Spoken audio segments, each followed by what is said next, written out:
Hello everyone guys. ओमफ्राय गेबसना like dance thank you good evening thank you so माच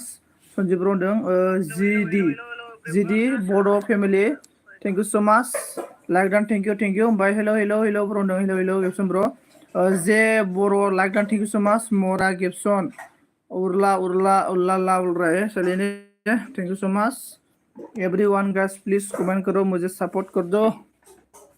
गेबसन ब्र नोंनो एलिभेटर थांनायासैलै जे बर' माबोरै खबरा खोन्थाहरदो दे ओमफ्राय जोंना जेदि बर' फेमिलि मस्ट वेलकाम गासैखौबो आरोना एभरिवान मस्ट वेलकाम ओमफ्राय बिदिनो कमेन्ट खालामदो दे दसे खमैबाबो 5 मिनिटसो थाना हो दे बाराखौ नाङा 5 मिनिट थानाबाबो जागोन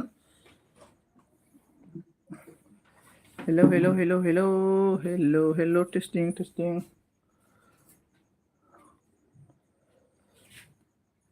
क्या बोला तू मुझे मोरा गिफ्ट रहे क्या हो रहा है रे क्या हो रहा है मैं तो मरने वाला रे मैं मरने वाला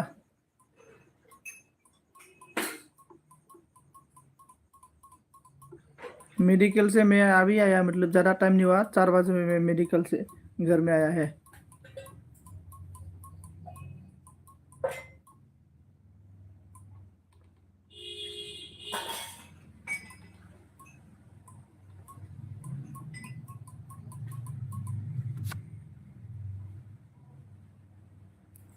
first excellent comment me please excellent comment me 5/5 thank you so much 5/5 चलो दोस्तों बता दो आप लोग का चैनल कैसा चल रहा है आप लोग का चैनल के बारे में डिस्कस करो या everyone guys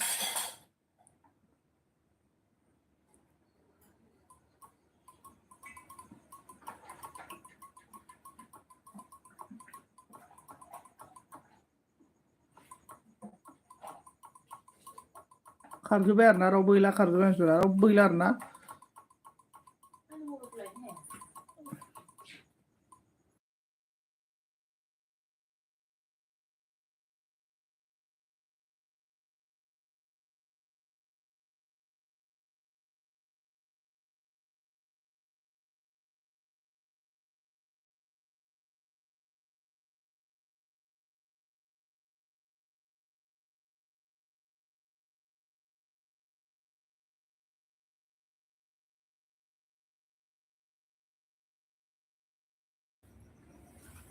everyone guys comment please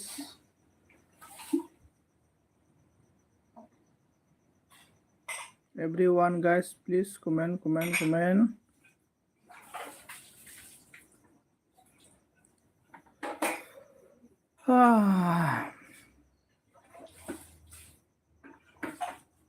खारखो ना कमेन्टसो थाबथाखोब्रा हमनो नायासै आङो क्या हो गया रे लाजिनाय मोनोलै आङो बिदि कमेन्ट होनबाय थाबा हराबाथाय आरोना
everyone guys comment थाबथागोन ना मा जाखोब्रा comment थाबथागोन ना मा जाखो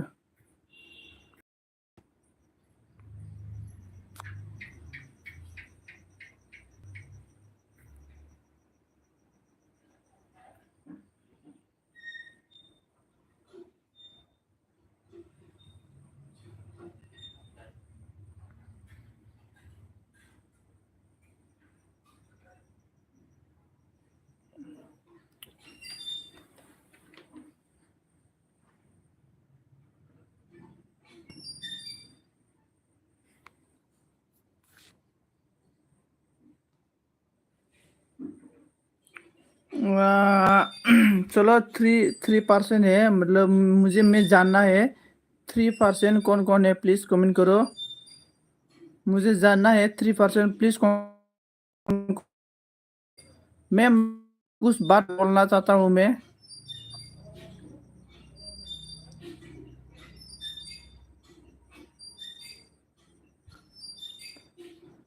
हेलो हेलो 3 कमेंट कीजिए मुझे जानना है मतलब आप कौन है पर्सन कौन कौन है आप लोग मतलब मैं है मतलब आप लोग मुझे सपोर्ट कर रहा है 3 बंदा प्लीज कमेंट मी मुझे जानना है क्योंकि 3% कौन कौन है क्योंकि मे बी आप 3% को बैक सपोर्ट कर सकता है नहीं तो मैं कैसे पता चल जाएगा मतलब आप लोग मुझे सपोर्ट कर रहा है जो बंदा मुझे सपोर्ट करेगा ना वो बंदा को मैं बैक सपोर्ट करेगा जो बंदा मेरा एलबी में आके ओनली लाइक डन बोल के चला जाएगा ना मैं भी इसका एलबी में जाके लाइक डन करके मैं भी वापस आ जाएगा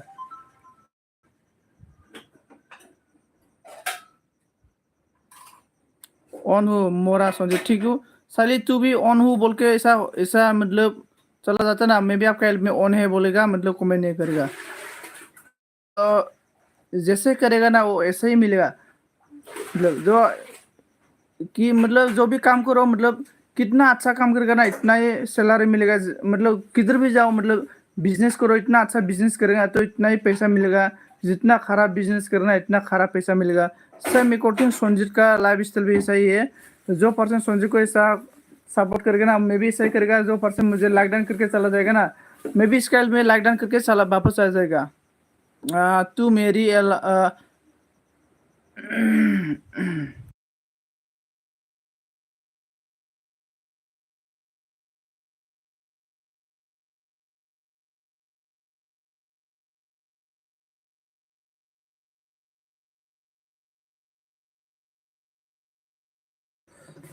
इसके बाद साली ने कमेंट कर दिया दिव्या ने on on on on thank you Vandana thank you क्या हुआ तुझे बोलो संजीत कुछ नहीं मैं कुछ भी नहीं हुआ मतलब मैं बोल रहा है कि मैं सभी का एल्बम में घूमता है ना मतलब जो पर्सन मेरा एल्बम में नहीं आ रहा है मैं इसको बोल रहा है क्योंकि ऐसा हो रहा है ना अभी बोलने का लायक नहीं है जो पर्सन मतलब मुझे सपोर्ट करना है सपोर्ट कर सकता है और जो पर्सन मुझे सपोर्ट नहीं कर रहा है ना नहीं कर सकता मतलब कोई मतलब किसी से मतलब बुरा इसको बुरा है इसको बुरा लगा मतलब ऐसा कभी नहीं है अरे बाबा तू भी तो मेरे एलबी में ऑन करके चलाता है तू मेरा कमेंट पढ़ता नहीं ना इसलिए मैं ऐसा करता हूँ चलिए ठीक है तू मेरा कमेंट पढ़ता नहीं रे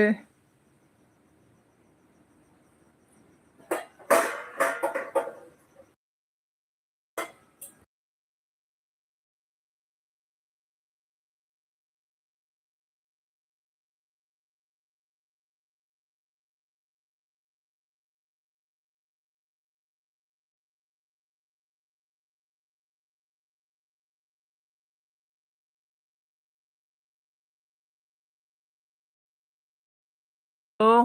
हेलो हेलो हेलो हाँ मेरे साथ ऐसा होता है बोलो मैं कब तेरा काम ही नहीं पा रहा हाँ तेरा कमी नाराज पा है मैं समझ में नहीं आ रहे सो हम लोग का बिंदिया ओवन डिप्टी थैंक यू साली कमेंट कर रहा है काट रहा है कमेंट कर रहा है काट रहा है रे साली ऐसा मत करो कमेंट नहीं देना है ना उससे उस दिन मैं सुमित को बोला तेरे को लेकर लेकर लेकर बोलाने के तुझे बोलो मैं कब तेरा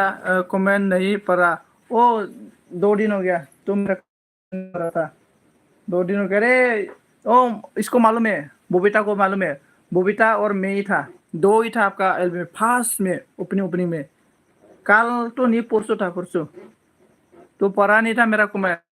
मालूम। ओनली मैं लॉकडाउन में बोला ना, फर्स्ट में लॉकडाउन ही पढ़ा पढ़ा था। तो नहीं इससे मैटर नहीं है, मतलब किसी का कमेंट पढ़ो किसी का कमेंट ना पढ़ो ये ठीक है। जस्ट मैं किसी को बुरा नहीं माना, किसी को भी कभी बुरा नहीं मानेगा और आगे भी नहीं मानेगा और ये भी नहीं बोलेगा। इसके बाद थैंक यू सो मच मेरा एल्बम में मुझे सपोर्ट करने के लिए शैली। और इसके बाद Divya thank you so much मेरा एल्बम में आके मुझे सपोर्ट करने के लिए। और लेकिन मेरा पास अभी 4 बंदा दिखा रहा है, 4 बंदा प्लीज कमेंट करो इसलिए मैं बोल रहा है आप लोग को। आं नोंनि कमेंट फरायलै अ नोंनि एलबियाव दारना अ आंनि एलबियाव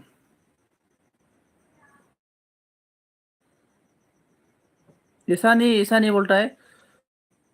आंनि नोंनि कमेन्टखौ फरायो आं। प्लीज संजीत को सपोर्ट करो यार बोल रहा है। 8 बंदा आ गया, 8 बंदा में कौन है प्लीज। मतलब देखो मैं बोरो में बोलता हूँ माने ना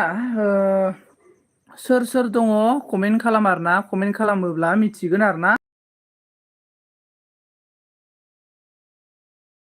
खालामाबाथ' मेन खोथाया। ओमफ्राय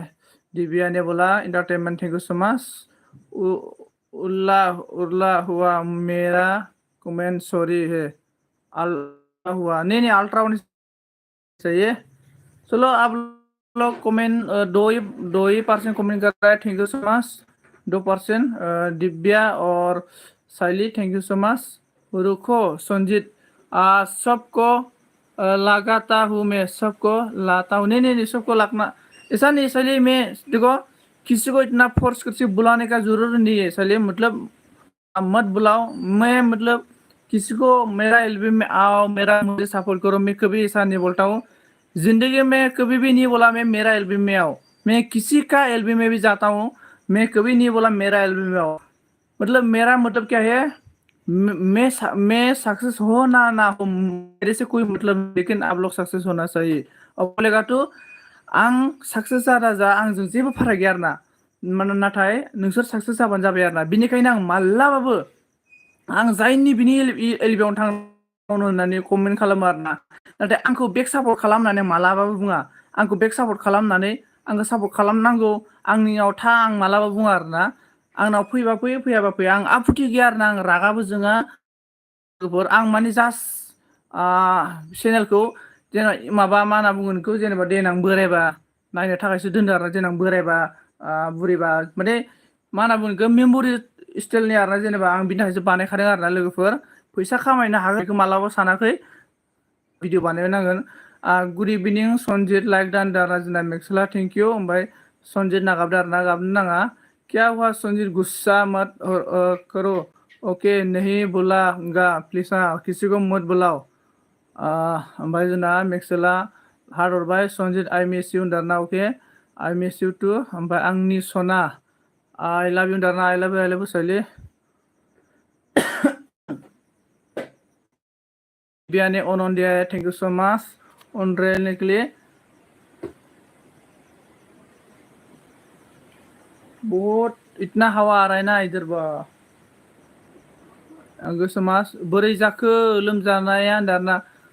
लोमजानाया हामाखैलै ब्र लोमजानाया हामाखै आरोना। उदै सानाय जादोंलै ब्र उदै सानाय जादों मा जादोंथाय हमनो हायाखै। उदै सानाय जादोंलै ब्र मा जादोंथाय हमनो हायाखै। खाना खाया संजीत नहीं खाना नहीं खाया खाना खाने के लिए नहीं खाया रे खाना नहीं खाया बना रहा है खाएगा बना रहा है।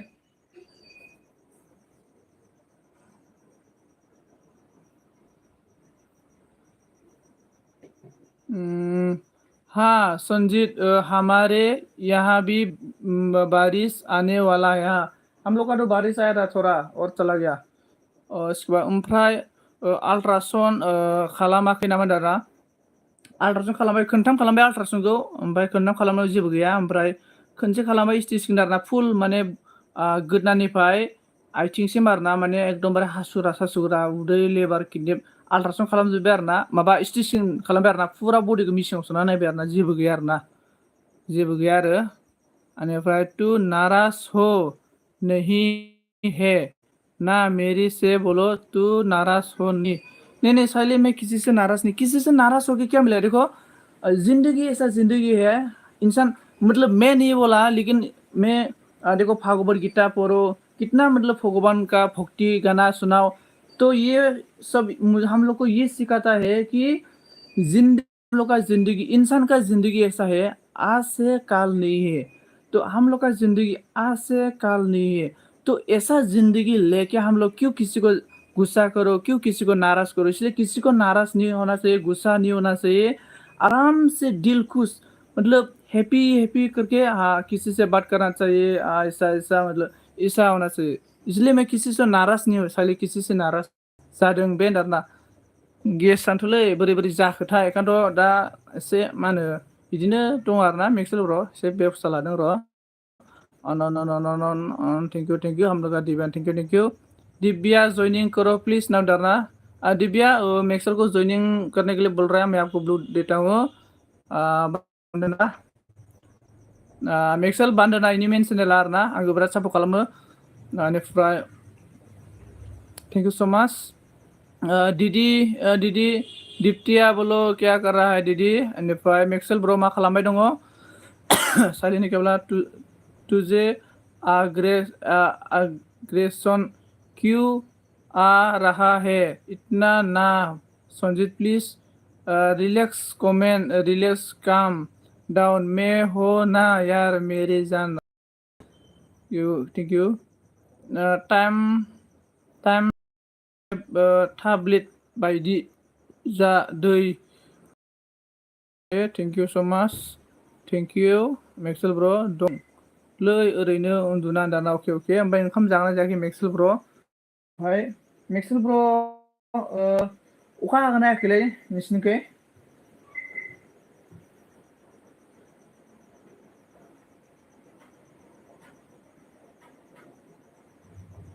बेनिफ्राय जोंना मा होनना दं ओरैनो जायाखै नारना। अके आदसा, जोंना रैमालि फैदों, मस्ट वेलकाम। हेलौ ओंखि, मा खबर दं? खबरा दङ मोजाङानो दङ रैमालि, खबरा मोजाङानो दङ, मोजां। अखा हागासिनो दाना। आदसा जोंनिखैबो अखा थाहां फैहांलै, बार बारसोदों दायो नै बोथोरा खोनायो आरोना। ओमफ्राय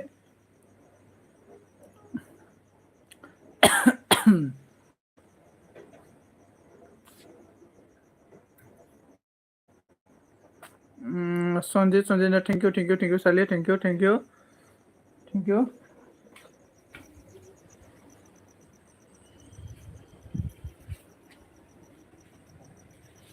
थेंक यू सो माच। नोंलाय जाबाय? दाना जाथ'वाखै, आंबो जाथ'वाखै आरोना।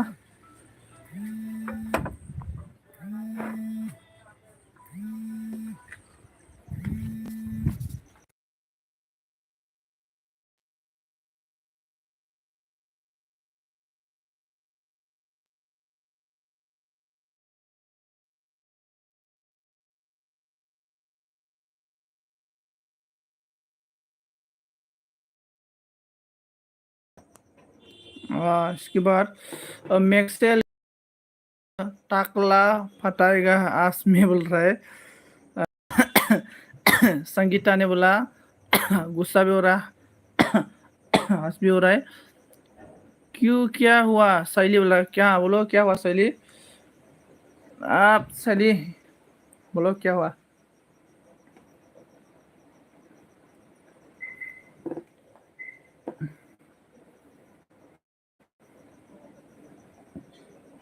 Everyone guys,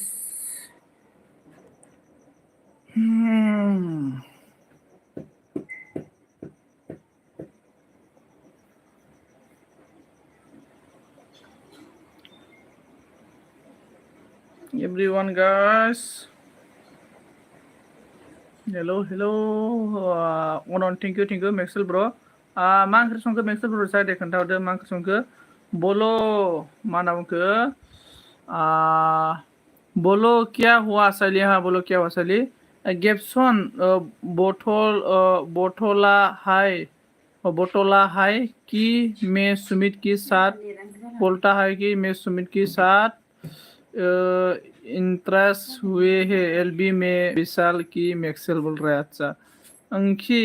हाय Anki like that thank you so much Sabita darling सना जिउ आंनि समफ्ल आमाय टुकुर थैंक यू सो मच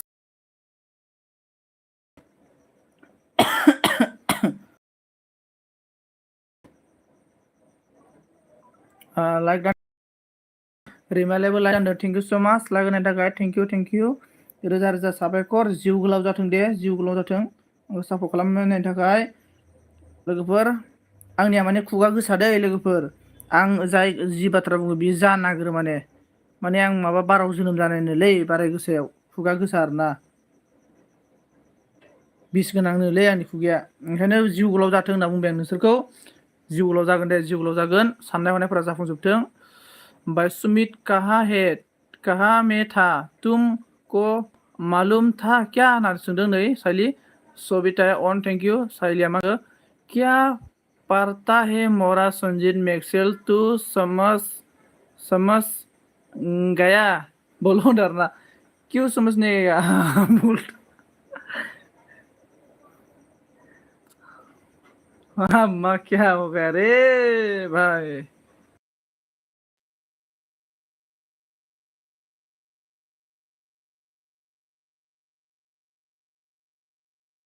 साइली ने हंस रहा है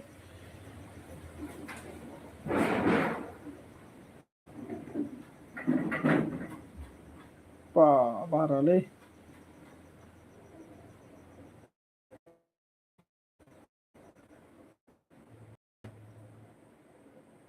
साइली हंस रहा है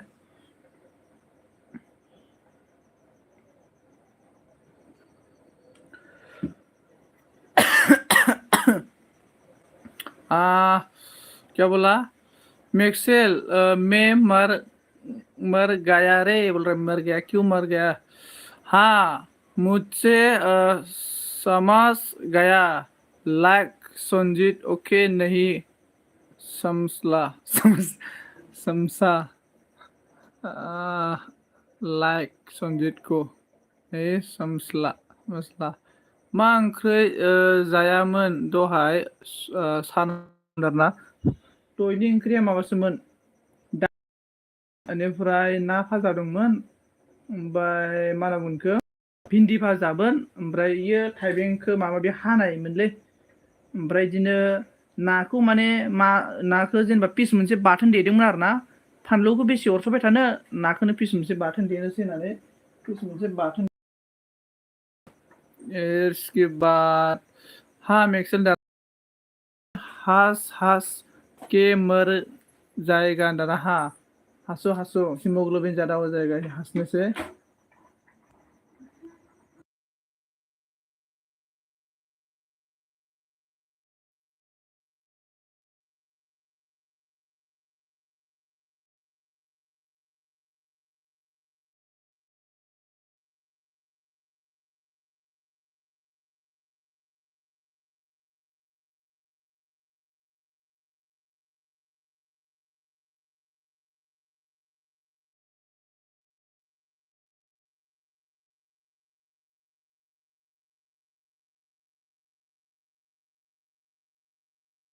हेलो मा नाम गोजोना मैं क्या बोलूं जिसके साथ क्लोज होता है वो आपको आपको आपको आपको का आंखों का पानी बरसता है आज मेरा भी सेम इंस्टेंट अच्छा हाँ मोरा बोल रहा है एमाव लाइक डान एमाव ब्र' नो नायलिबा खैथामोनब्रा एमाव ब्र' आं माने रावनिबिलाव थांनो हाया हाया जाना दंलै बेमार जागासिनो दं आङो रावनिबिलाव थांनो हाया हाया जाना दं आङो आं हायारसो लाबाय सासे आरोना सासे मानसि हायारसो लाबाय आङो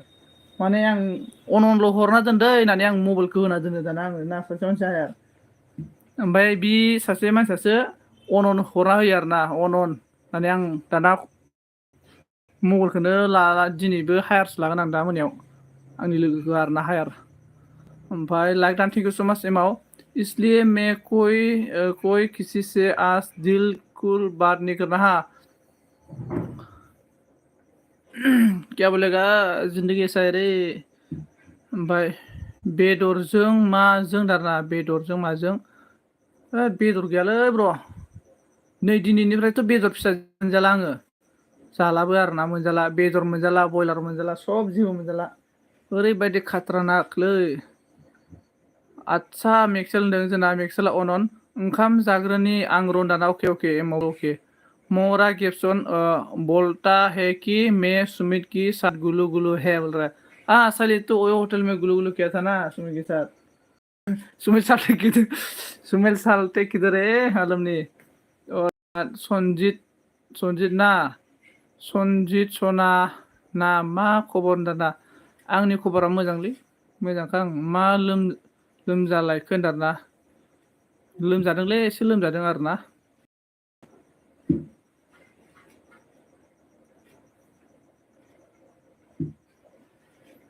ओमफ्राय साइलिने हंस रहा है ओए मोरा संजय बोल रहा है हाँ मोरा साइली बोलो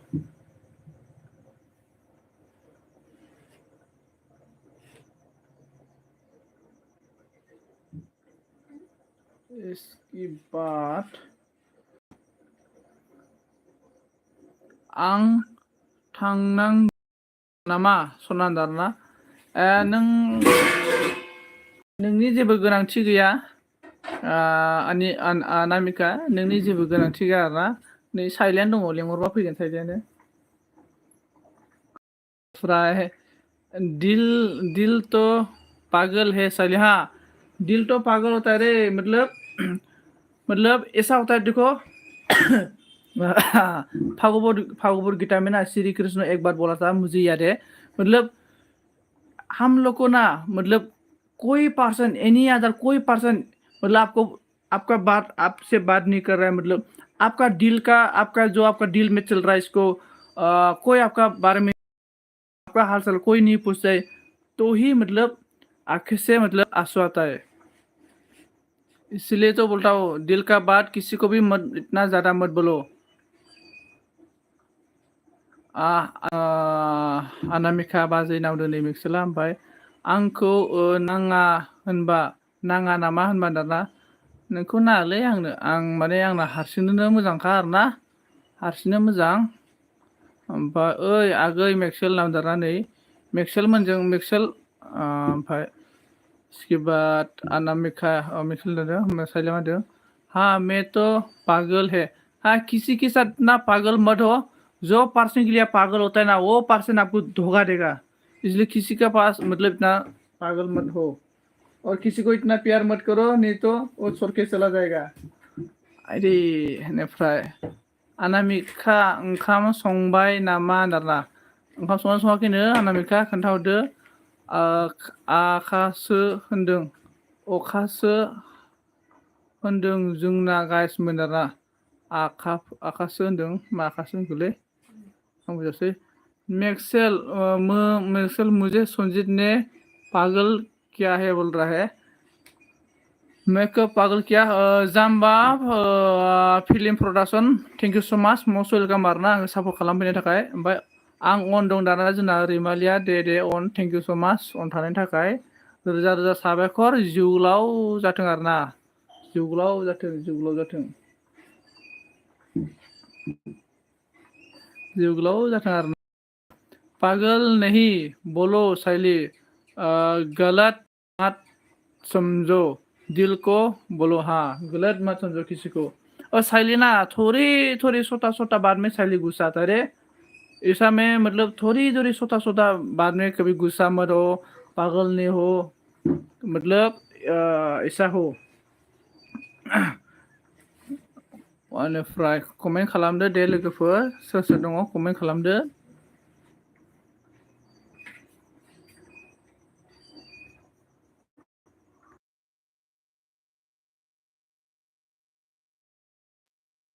बेनिफ्राय रैमालि जयनिं करो रैमालि जयनिं खालामदो नै जोंना माबाखौ मेक्सेलखौ आं ब्लु होनानो दे ब्लु होना होबाय आं रैमालिनो ब्लु खालामदो दे मेक्सेल मे सबकी साथ फान करता फान करती हो यार बोल रहा है संजीव ब्रो ब्लू होनदाना जोंना एके एके जाम्बा ओके ब्लू बाय मैं क्यों नाराज होगा बताओ आई एम पागल गर्ल्स क्रेजी गर्ल आदसा जाम्बा ब्र like don Brno thank you so माच आंनि लिबाव फैनानै आं सापर्ट खालामहोनायनि थाखाय रोजा रोजा साबायखर हरबाय आङो ओंखि ओंखाम जाबाय नामा होनदों जायाखै जायाखै रैमालि जाथ'वाखैसो मोनथ'वाखै बेनिफ्राय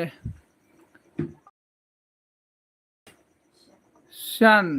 आगै सियान नुजाफैदों जाखांबाय नामा दाना आगै सियान मा सियान जाखोब्ला सोर सासेखौ होनखो बेनिफ्राय मेक्सेला मा बुंखो हाँ इट्स ओके हम भी करता हो हाँ ओके दाना ओं फानि खालामनांगौ आरो खायसे फानि खालामनायखौ बुजियालै मानसिफ्रा बुजिया आरोना खायसे सिरियासलि लालाबायथारो ओमफ्राय आंथ' फानि खालामनाय बेसेबां फानि खालामो एसेबांसो मोजां मोनो आरोना बेनिफ्राय जोङो बि अफिसियेल जानो हाइस्ट फानि खालामोन आरो जोङो इउटुबारफोरनि गेजेराव बि अफिसियेल जानो आरोना बि अफिसियेलनि एलबियाव नाय नोङो एकदमबारे सासेबो सिख्लाफोर थांनो हायामोन आरो ओरैबायदि इन्टारेस्ट खालामो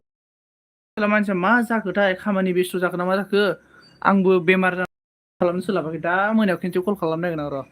बेनिफ्राय एक जोंना अनामिका ओमफ्राय मा होनदों बताओ संजीत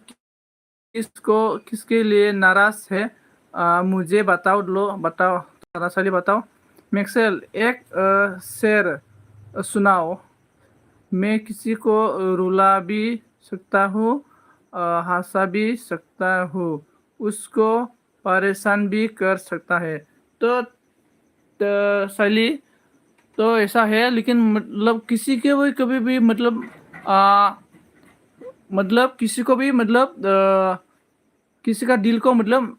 दुख मत दो आप किसी को इंजॉय मतलब किसी पर्सन ने आपका सामने रो रहा है ना तो इसको खुश कराओ का दिल से मत खेलो रिमालिया मा बुंखो मेक्सेल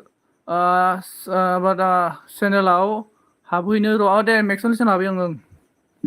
आं आब' सना ओंख्रिया दालिसोमोन दारनानै साइलिया मा बुंखो मैं क्यों बताओ मैक्सेल संजीत क्यों नाराज है नहीं मैं साइली तेरे से कभी नाराज नहीं है रे साइली मैं तेरे से कभी मेरा ऑलरेडी गर्लफ्रेंड है रे साइली गर्लफ्रेंड है बेनिफ्राय ओमफ्राय आब' सना दहायनो जादों आं होनना बुंदों ओमफ्राय साइली समाजो गया तेरा साइली लेकिन वहाँ हाय श्री किसी ने लिए जरा बन सकता है उस चाको डायराक चाहिए आं नाबो दालि दावदैसो एवदों जेबो गैया दाना बेनिफ्राय यार संजीत में किसी को रुलाया बोलो नहीं रुलाया नहीं है मतलब मैं बोला है मतलब नहीं करना चाहिए मैं आपको सिखा रहा है इसलिए मैं बोलता हूँ निगेटिव कभी भी निगेटिव थिंकिंग मत लो पॉजिटिव थिंकिंग लेके मतलब किसी से बात करो किसी का कमेंट भी देखेगा ना पहले पॉजिटिव आप लोग पॉजिटिव रहता है ना ये मतलब गलत है इसलिए थिंकिंग मतलब पहले पॉजिटिव लेना चाहिए निगेटिव कभी मत लो मेरा भी थोड़ा मिस्टेक हो गया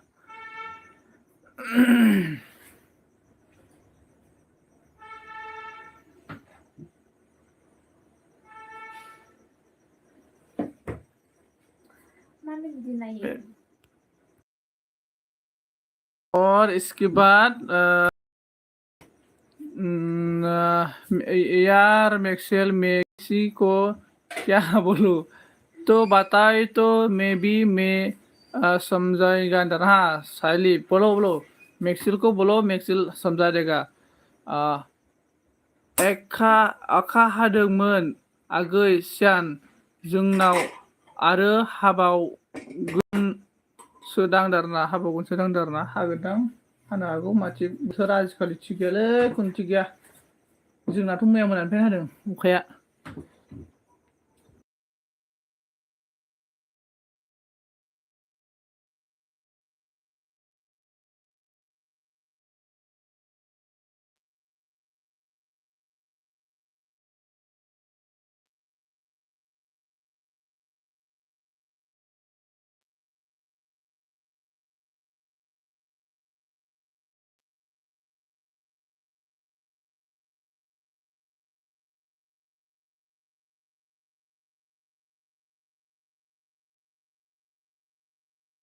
हेल'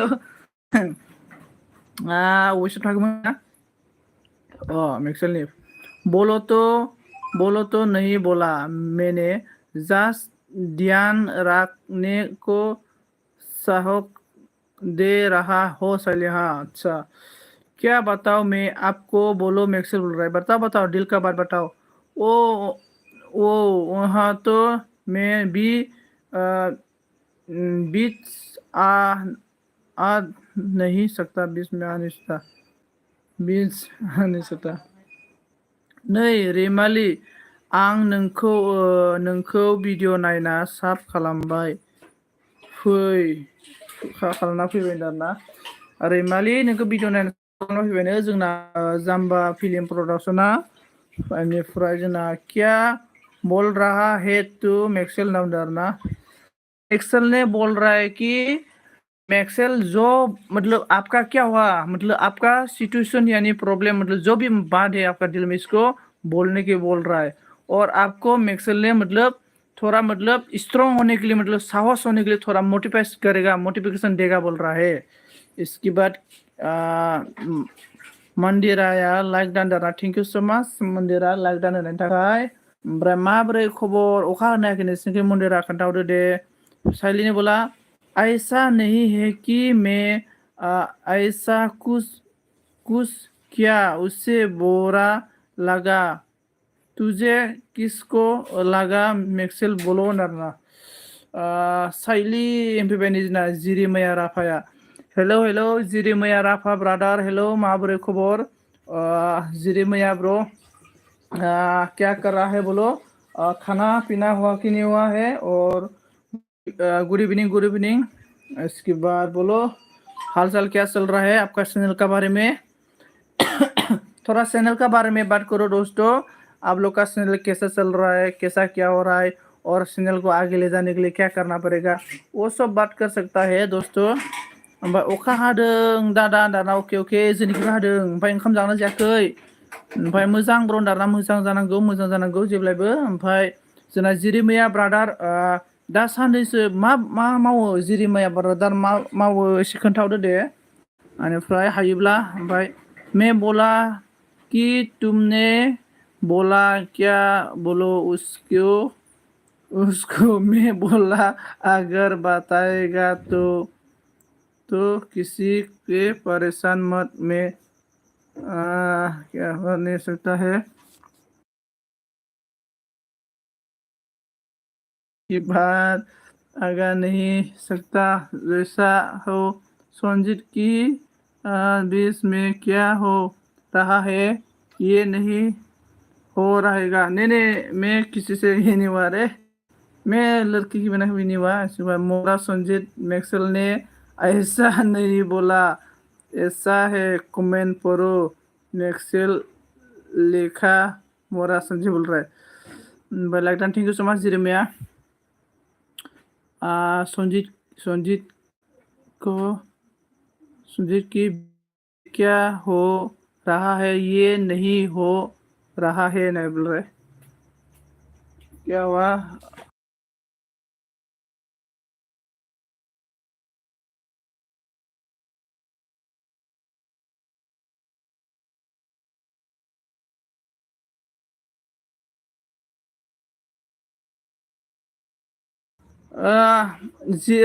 मैक्सवेल ब्र मोनसे कुइसन दंमोनलै माने दुब्लियाव हालेवजेननायखौ मा बुङोमोन आरोना फार्स्ट अपेनिं हालेवजेननायखौ जेनेका थाइजौ बिबार फार्स्ट मावनायखौ थाइजौ मावलिनाय होनना बुङो ना ओमफ्राय खान्थाल फिथाइ थाइजेननायखौ खान्थाल मुसिनाय होनना बुङो ना ओमफ्राय मा होनोलाय हालौजेननायखौ ओमफ्राय सेकेन्ड हालौजेननायखौ मा बुङोमोनलाय आंबो बारा बावबायलै एसे नांगौ जादोंमोनलै नै खोन्थाहरलाय हायोबा मेक्सेल ब्र' बेनिफ्राय जिरिमेला दान सनजित नानुगुसा बारा मेरी 20 कुछ हम गुड फ्रेंड बाबा माबा मा होनना बुंगोन मेक्सेल ब्रो साइली और मैं बीच में कुछ भी लाफड़ा नहीं है क्योंकि मतलब हम लोग ऐसे ही मतलब बात है साइली का पास भी मेरा नंबर नहीं है और मेरा पास भी नंबर नहीं है जना संतोष राधे राधे संतोष मेक्सला मांगो वो तो समझ नहीं आया किस चीज को ली के संजीत नाराज है नहीं माबा मेक्सेल ब्रो लेकिन नाराज नहीं हो रे मेरा मतलब मैं खुद अकेला अकेला नाराज हो रहा है रे ओमफ्राय संबाय दं दादा अके खाम सङै नोंनि एलबि नायगासिनो अके थेंक इउ स' माच मन्दिरा ओमफ्राय दे जाम्बा प्रडाक्सन खोन्थाहरदो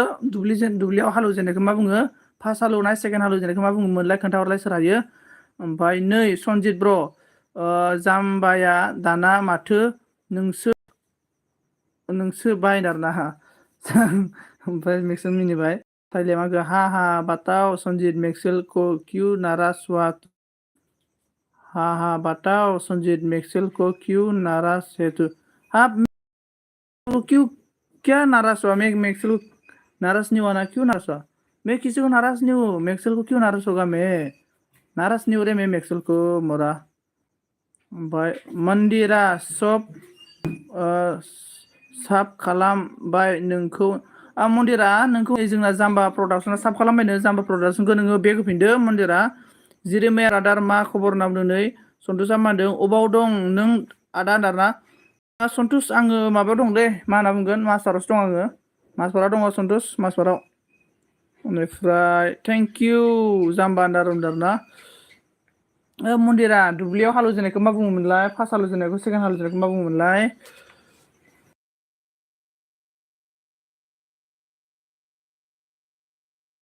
बेनिफ्राय खारायनाय होनो ना मा बुङो फार्स्ट आवनायखौ होनदारा न'आव जोंहा एसे एनै माबालै जोंना आब'नि फिसाज्लाया माने फिसाज्ला उन्दै दं नालाय सोंदोंमोन आरोना मा होनो बुङो होननानै ओंखायनो सोंहरदोंमोन आं नोंनाव आबैनाव फन खालामना बुंबाय आबैनाव जोंहा आबैया रोङो नालाय जोंहा आइया मिथियोलै एसे एनै बेनिफ्राय मैंने संजीत को इसलिए पूछा तू क्यों नाराज से क्योंकि मैं उसकी एलबी में आता हूँ जाता हूँ नाराज से तो इसलिए मैं पसंद की तो नाराज हो मैं नादादा ओके बिग फ्रेंड आदा मोहरा संजीत तू कमेंट पड़ता है जाम्बा खौबो खालामबाय आं दा जाम्बा फिल्मनिखौबो खालामबायनो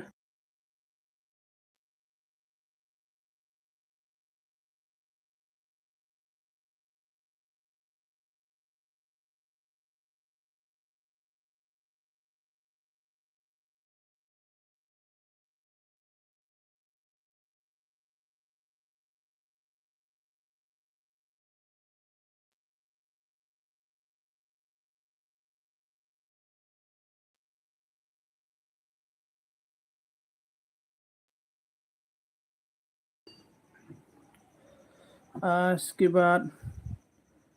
जाम्बा फिल्मनिखौबो खालामबायनो आरोना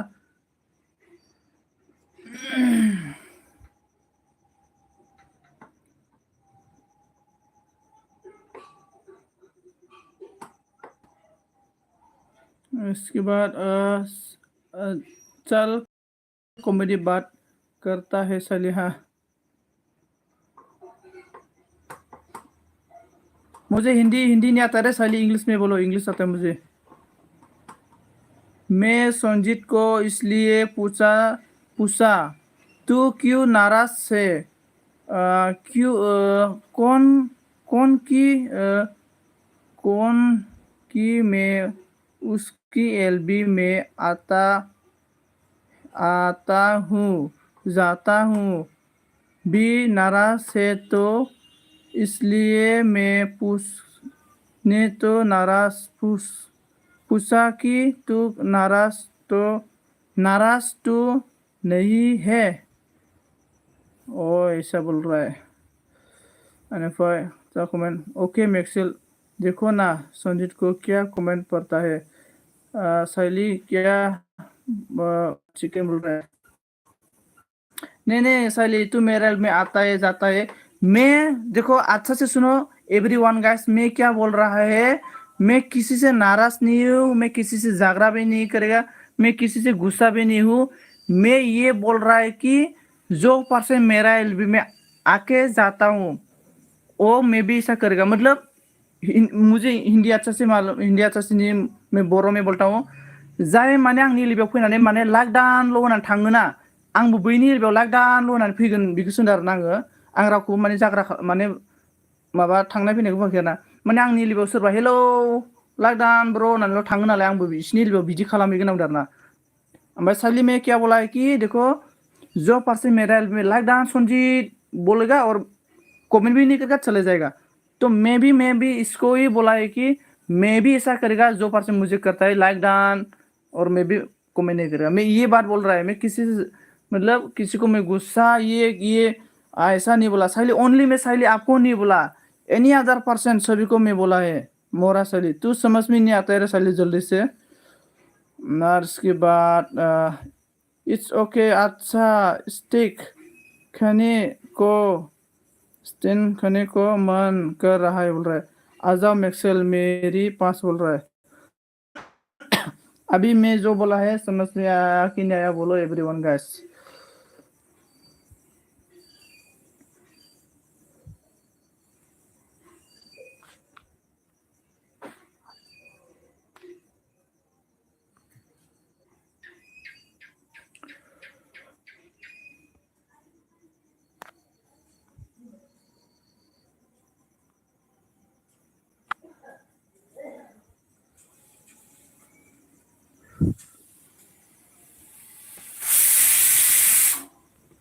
इसके बाद अच्छा ओके रिफ्लेक्स संजीव हम पास होता होता तो जरूर आता आता कोई बात नहीं, जो मन होगा तब पार्टी रखना जरूर आऊंगा शैली बोल रहा है। शैली ने बोला ओके संजय, हाँ अभी मालूम हो गया ना शैली। तो शैली तेरा मतलब थोड़ा दिमाग कम है ना, इसलिए तू मतलब अच्छा से समझता नहीं। वेपिन ऑन ऑन ऑन ऑन ना।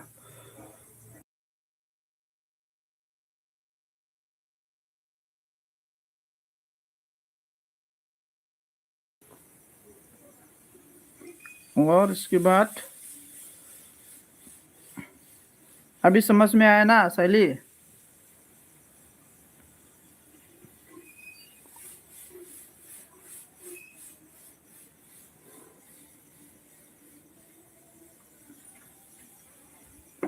हम पार्टी में ड्रिंक्स भी रखना पड़ेगा सर, हाँ ड्रिंक्स भी रखना पड़ेगा। तो पार्टी नहीं होता है रे। कल सुबह में एक रील्स दे रहा है, मतलब मैं दारू दारू को मैं रील्स बना है शॉर्ट वीडियो, मैं कल डाल देगा सकता है। उसके बाद अनामिका आब' खारबायसो नामा लैनारना? अनामिकाया आंनि एलबिनिफ्राय खारनो हाया, बियो अन दोनथारनांगौ। बेनिफ्राय सन्जित आरो संजीत और मैं आ जाऊंगा, चैनल मोनो होगा तब डालना। ओके अच्छा हाँ हाँ हाँ मैक्सेल हम दोनों एक साथ बियर पियेंगे ओके बोल रहा है संजय लाइक डान thank you so much Sanjay like डान के लिए ओमफ्राय कमेन्ट खालामदो सोर सोर दं सानजि मा खालामबाय दङ मा ओंख्रि संखो मा ओंख्रि जाखो सानजि सानजि नोंसिनि गामियाव दाखालि थांदोंमोन आङो माबाखै नोंसिनिखै मा होनना बुङोलाय बोरै बोरैबा होनदोंमोनलै दागारिखै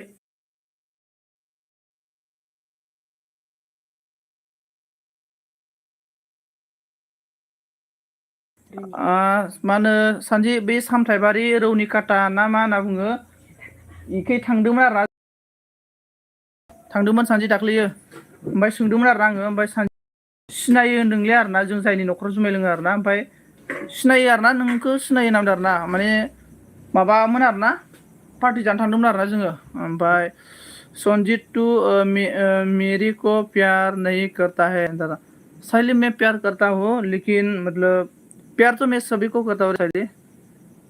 लेकिन भगवान को ज्यादा प्यार करता है तेरे से ज्यादा मैं भगवान को प्यार करता है साइली ओमफ्राय नायाखै आरोना मोजाङै माबोरै मा बारायाव फैनाय दाना बाराया मैयानि अखानायैब्रा मैया सानसे जाना थांबाय मैया मा बारमोनलाय दिनै मैया मा बारमोन सुक्रुबार खालि ना मा बाराव थांदोंमोन नों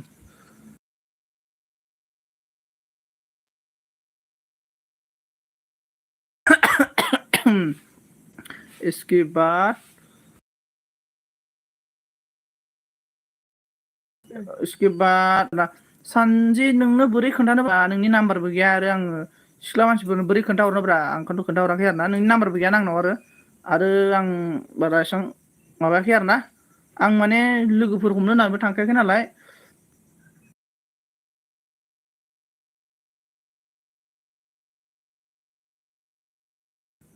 ओमफ्राय मा होनो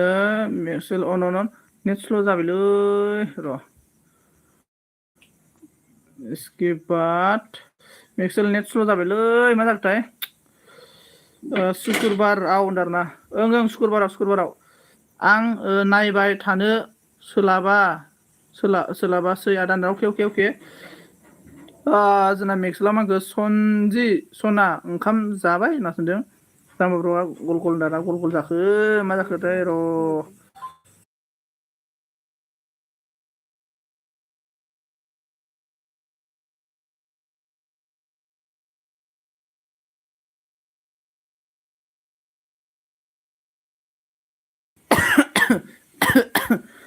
नेटा मोजां जादों जायाखै खोन्थाहरदो दे जाम्बा ब्र'आ मानो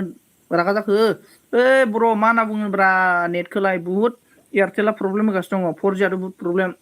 जोंना 5G खायसे एसे सोलिगासिनो आरोना मन्दिरा दे लोगो जादों दा मन्दिरा नै मेक्सेलजों लोगो जानांगौनो लाइफिना अन होनदों आरोना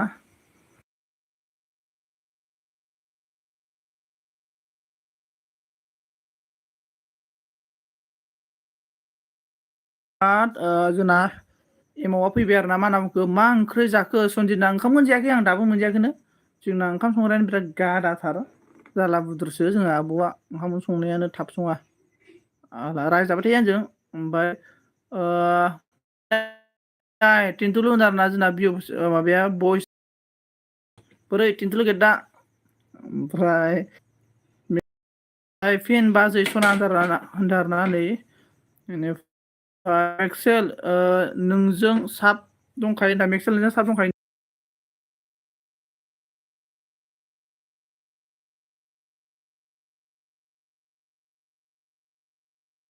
स्किपा जोंना बयसआ नै नाहरबाय आरोना बयसआ नाहरबाय हेलौ वान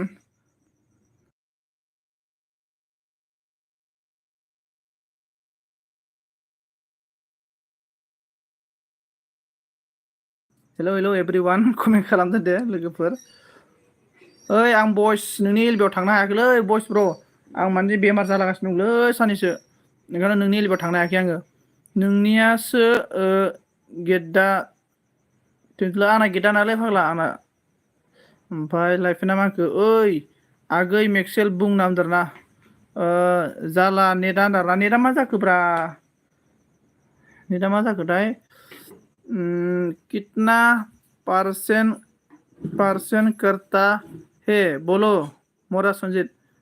मैं तो सभी को 100% करता हूँ सभी को, एवरीवन सभी को 100% करता हूँ। बाय बाय मोरा संजीत साइला ओके ओके मेक्सला मांगो बाजै ओंखाम जाबाय ना जायाखै नामदों हामालै संग्राखौ दाना नङालै ओरैनो डाइरेक्ट कमेडिसो आरोना एमाव ब्र ओरैनो बेनिफ्राय गलासो जाबाय एलबियानो नोंलै गलालासो जाबाय फाग्लासो मा नेटानो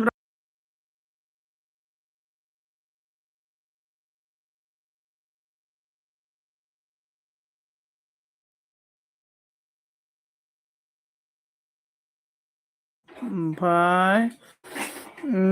कहा जा रहा है साइली रख'दारना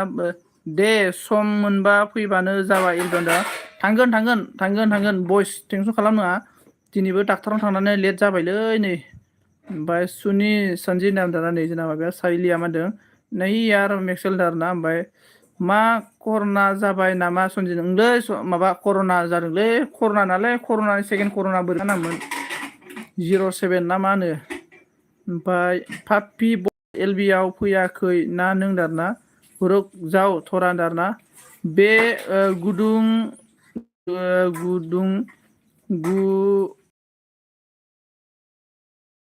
गुदुं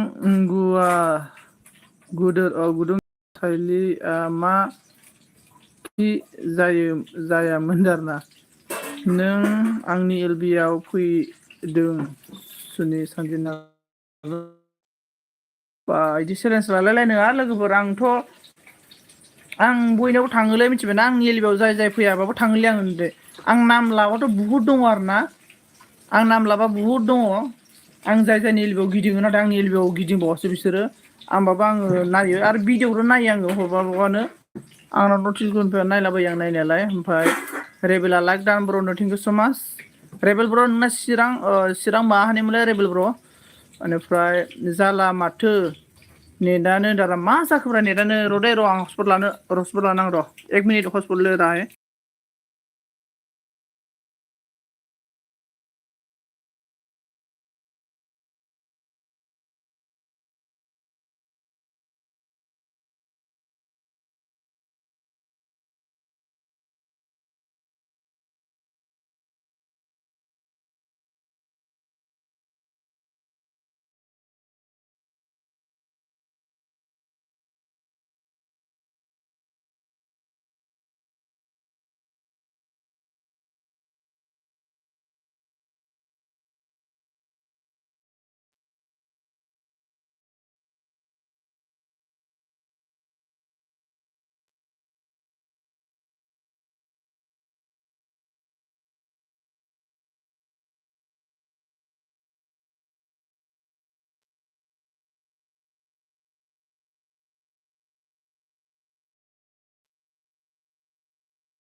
हेलो एवरीवन गाइस बेनिफ्राय सरिलै कमेन्टआ माने नेट स्ल' जादोंमोन आरोना आंनि एलबियाव फैया नों पापि नामदों आरोना क्या बोला बयस बोल राय थाङाखै आं दखानाव थांदोंमोन आं एमबि सोनो बयस एमबि गैलामोन नारा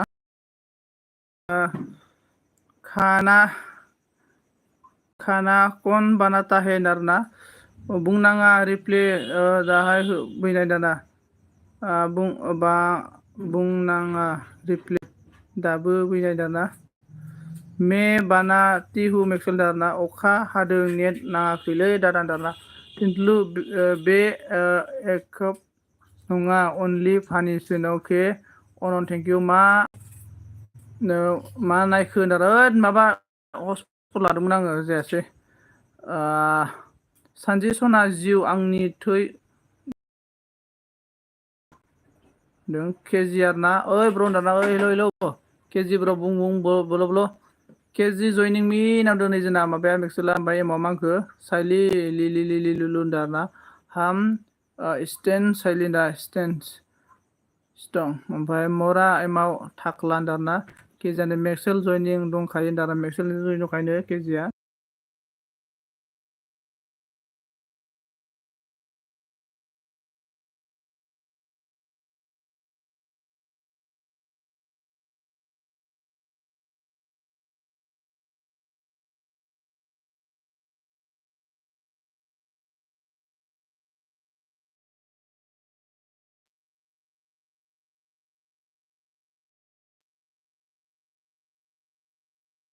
इसके बाद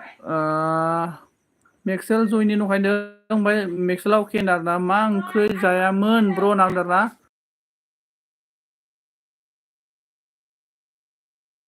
मा ओंख्रि जायामोन ब्र' होनना बुंदों आरोना ओमफ्राय गोथै साइलि मेरा मोसौ आरोना मरा मोसौ अन थेंक इउ आंनि आइडिखौ सोर हेक खालामामोनथाय ब्र' होनदोंना माबोरै हेक जालायनाय जाखो ब्र' सोर खालामखो एबा नोंनि आइडिखौ हेक नोंनि दुश्मनफोरा हेक खालामनो जानांगौ सोर दुश्मन दंबा बेफोर खालामनो जानांगौ आसलथे बेफोर हेक सेक खालामनायखौ खालामलायना बहुद बोरैबा जायो आंथ' बिदि हेक सेक खालामनायखौ एसे बोरैबा मोनो आरोना बिदिनोलै मा बुंनो आरोना अनन थेंक इउ स' माच फैनाय मेक्सेल नाव दिनै जोंना बयसा ओमफ्राय एमाव मागो साइलि लि थाक्लि दाना ओमफ्राय जोंना मन्दिरा दाना मरा एमाव मन्दिरा खोमाबाय मरा एमाव थाक्ला ला या साला दारना ओमफ्राय एभ्रिवान गाइस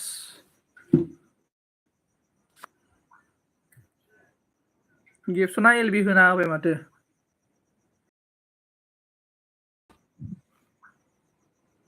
बेनिफ्राय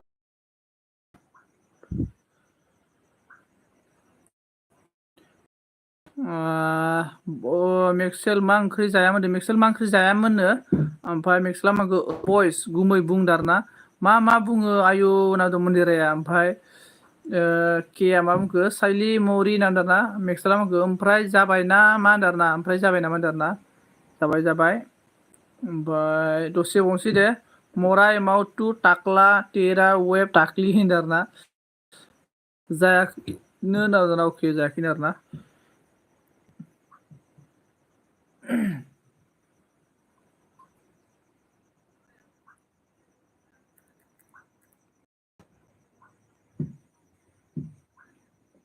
दे कमेन्ट दसे खालामदो लाभ साब बुराय होलाबायदो दोननोसै दे ओंख्रि मोनां जाबाय आरो ना ओंख्रि मोनबानो दोननोसै लोगोफोर दे दसे एसे सापर्ट खालामबावदो स्रायनो ओमफ्राय केजि मरा होनदारना नै जोंना साइलिया ओमफ्राय केजिनेबोला खयथासिम होगोन ब्र' लाइभ होनदारना ओंख्रि मोनबानो दोनसै बारा थाला ओंख्रि मोनसान्दि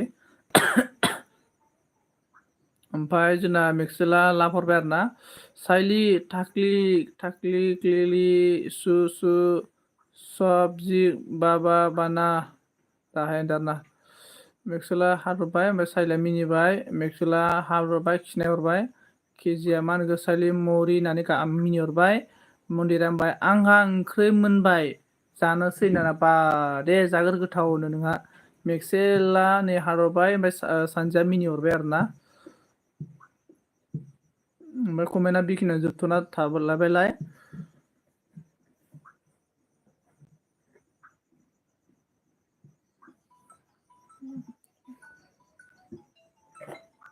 कमेन्ट खालामदो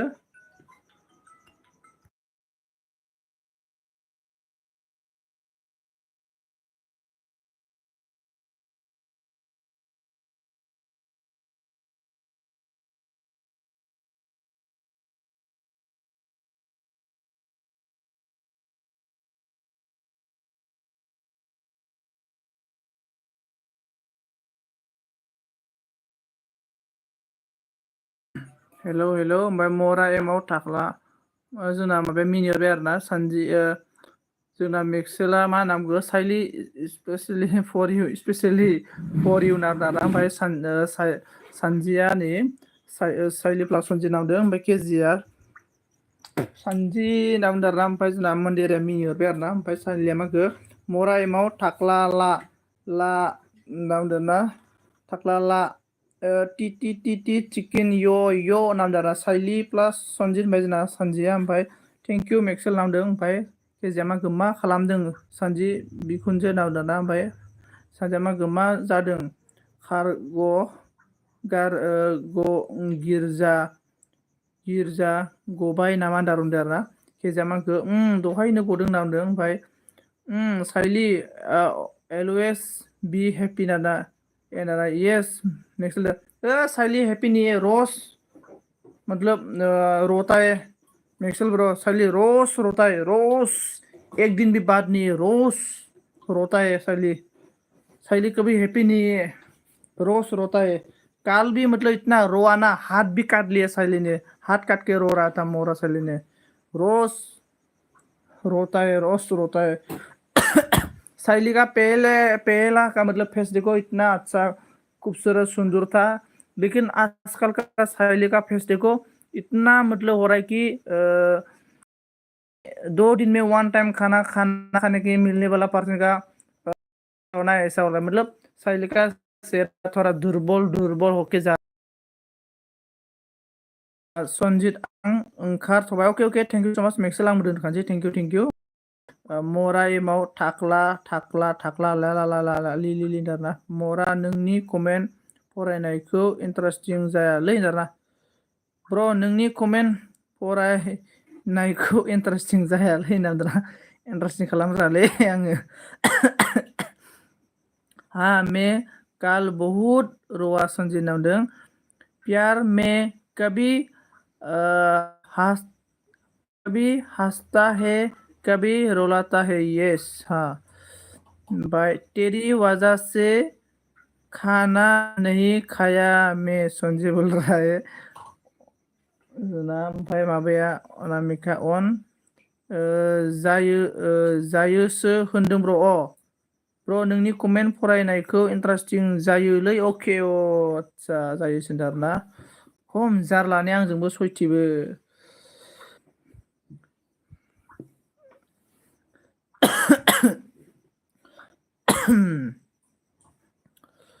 बेनिफ्राय एभरिवान गाइस मा बुङो जोंना मिनिबारना खम जारलाने मुझे मारो भाई मुझे मारो होननाय सासिनबा तेरी बिना मर जाऊंगा मैं मोरा संजित साली तुम मरेगा मेरे लिए वाह तुम मैं कितना किस्मत वाला हूँ ना मैं कितना किस्मत वाला हूँ मैं एभरिवान गाइस नोंसोर बेसेबां टाइम होनो हाबावगोन खोन्थादो एसेबांनो एलबि दोनगोन एभरिवान गाइस आप लोग कितना टाइम दे सकता है बोलो मैं इतना एलबी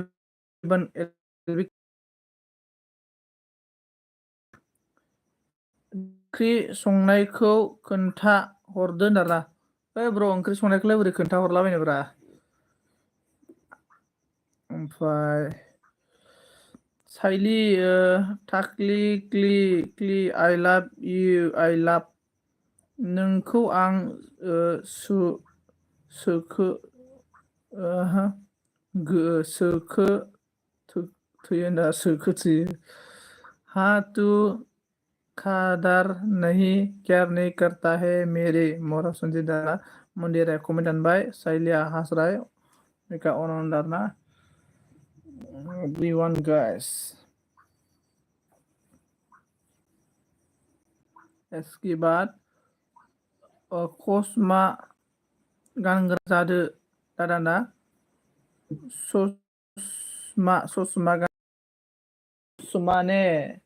ससमा बायनो फैसा गैयालै बाला बिराद बिखारि मोरा एमाव रुको तुझे टाकला लेला लाला इया होननाय सिंदारना एबार सोर होगोन एलबिखौ होनना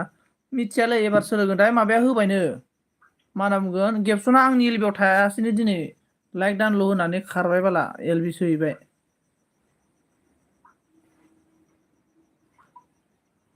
बेनिफ्राय दे सोर दङ कमेन्ट खालामदो दे ना दोननोसै नामाब्रा आंबो दोननोसैसो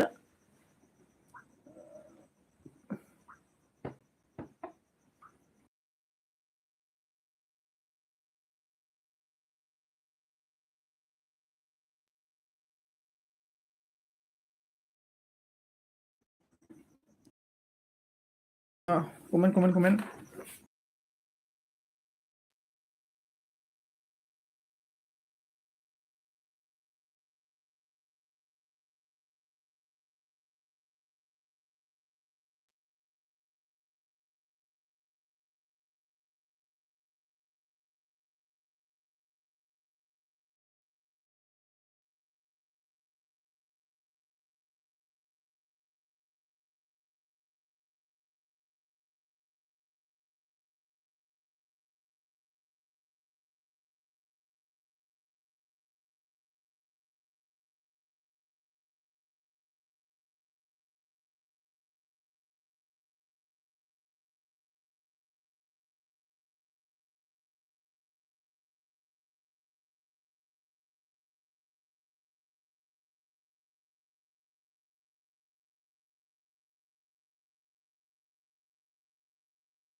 oh mat मेरला मानसि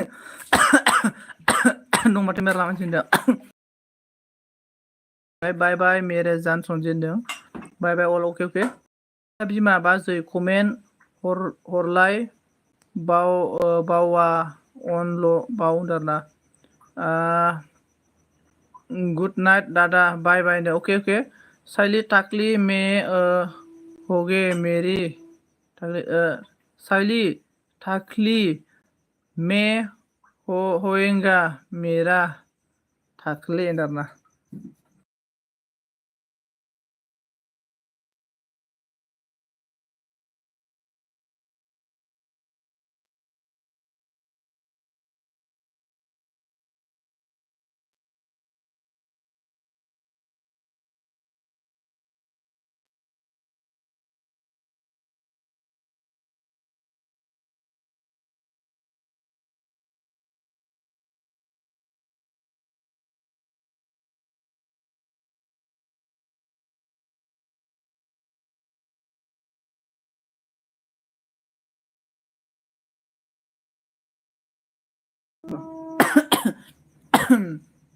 बेनिफ्राय जोंना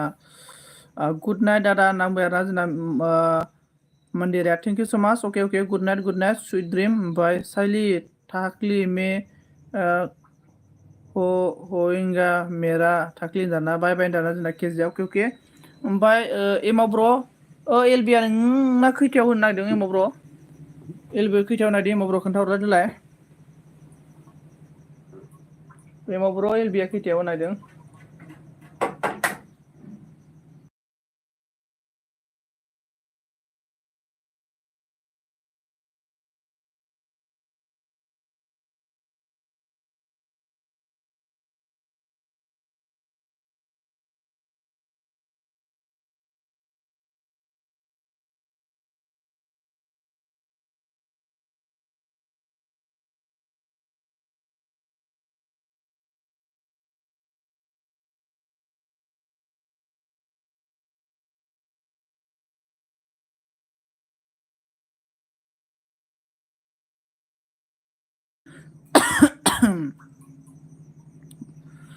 माथो मा जाजोबखो रावबो गैला माथो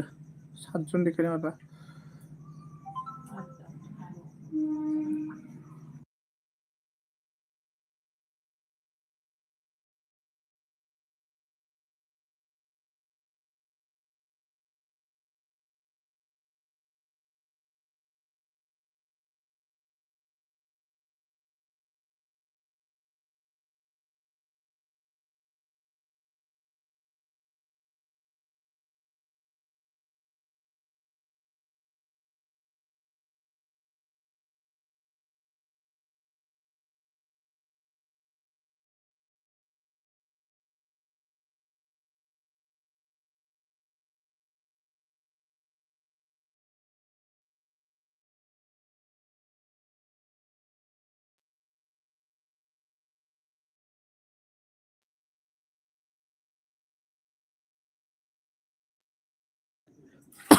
रावबो गैलालै थांसै आंबो बाय बाय सासेल' थाबाय दोननोसैलां दोननोसै दे लोगोफोर थेंक इउ स' माच गासैखौबो थेंक इउ आंखौ एसां सापर्ट खालामबाय ना बाय बाय बाय फिर मिलेगा